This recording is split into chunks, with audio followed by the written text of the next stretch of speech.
Seed oils have become a hot topic online, with many myths and confusion swirling around their health effects. Today, Sydney Wright from Food to Fit Nutrition is here with us to help break down the facts and bust some of those misconceptions. Good morning, Sydney. Hi, thanks for having me. Thank you for taking the time to come and join us in studio here.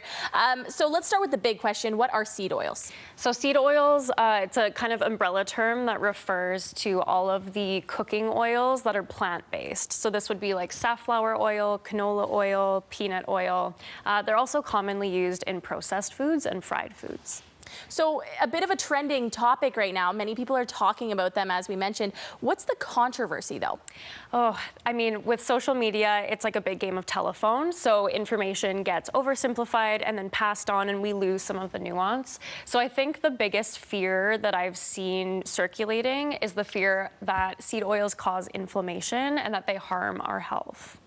So let's talk now about what the science is actually saying, because what are the facts about that? So the facts, what we know about fats and different types of fats is that saturated fats are the ones where when we consume too many of them, it can have negative impacts on our cholesterol and just our cardiometabolic function in general.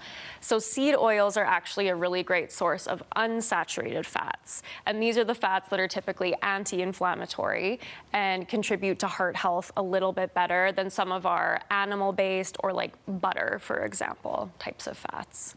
So, I mean, we're in Saskatchewan, so we have to talk about it. Where does canola fit in? So canola is like my favorite of the seed oils. So canola is probably one of the most well-studied seed oils that we have in many different countries, not just here.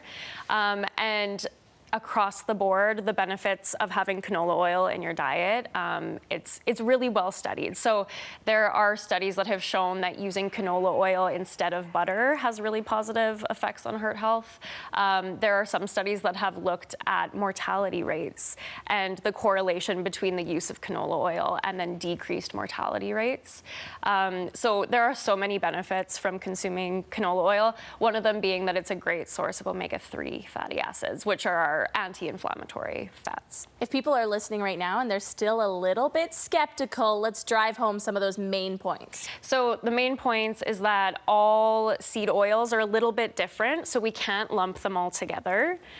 Even if there are certain seed oils that are a little bit lower in those omega-3s, which we were talking about being really helpful to our health, it doesn't make them bad. We need variety, we need balance, and there's room for all fat sources in our diet. We just want to make sure that we're adding in the things that we don't get enough of. So that would be like focusing on our omega-3s, adding in canola oil where we can.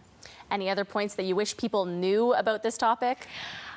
It's so hard. Like, social media literacy is so hard, but don't believe everything you hear. And I guess a question to ask is like, who's saying this? What are their credentials? And are they trying to sell me something? Because often they are trying to sell you on a diet or a supplement or something like that. And fear is very profitable. Sydney, that is such a good point. Thank you so much for joining us in studio this morning. Now, if you're watching right now and you're thinking, hey, I want to learn more about what she's talking about, head on over to their website, hellocanola.ca.